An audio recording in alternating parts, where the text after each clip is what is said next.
reasons we went to 3 zones for Prototype 2 was feedback from the players. They really wanted a better visual world. They wanted a world that they could really be immersed in.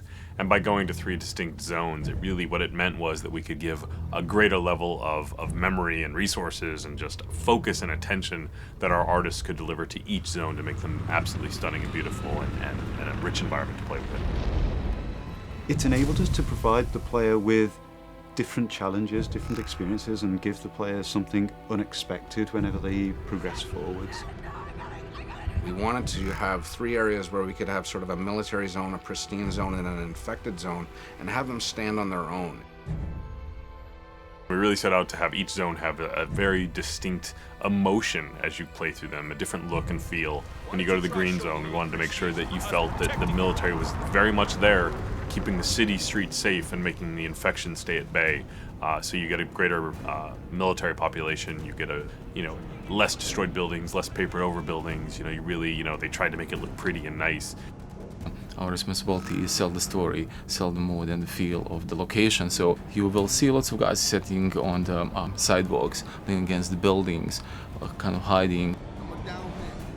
We also focused on having a dynamic exposure so that you could have dark areas and bright areas, and having the camera really adjust for that. So it didn't feel like this monotone area of just constant intensities. A lot of the threat that you find in the green zone is slightly more insidious. It's kind of hidden away. It's not as overt as in the yellow zone where there's military absolutely everywhere, but as you dig deeper into the green zone, you start to understand that it has its own set of secrets in there, which I'm not going to go into details in this particular conversation. The yellow and the green zone represent sort of the progression to the red zone. The green zone starts out as a living normal civilization where people are still going about their daily work. They're still doing their normal things. The yellow zone is more of a camp where things have gone wrong. They've moved people in, they've moved people out. It's a military quarantine zone. No one moves anywhere without moving through checkpoints. Your yellow zone, we really wanted that feeling of oppression. We really wanted that feeling of too many people crowded into a small space. We wanted to make you feel that Gentek is performing experiments on the human population.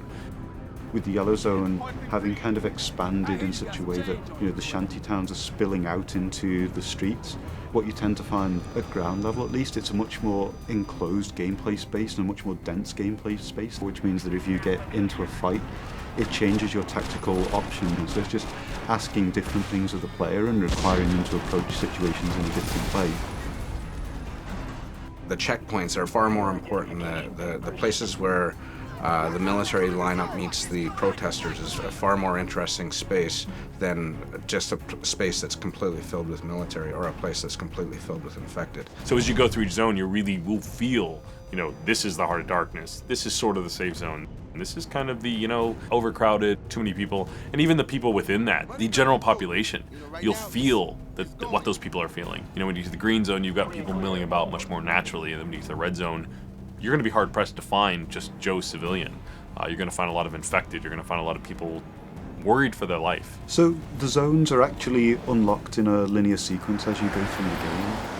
You'll start out in the yellow zone, and then through the course of events you get dragged on into the next zone and then the zone after. But once you've unlocked any given zone, you're free to travel between them at will to complete any of the side missions or other content that you may not have finished there, or things that you want to go back to try and to improve your performance at, etc.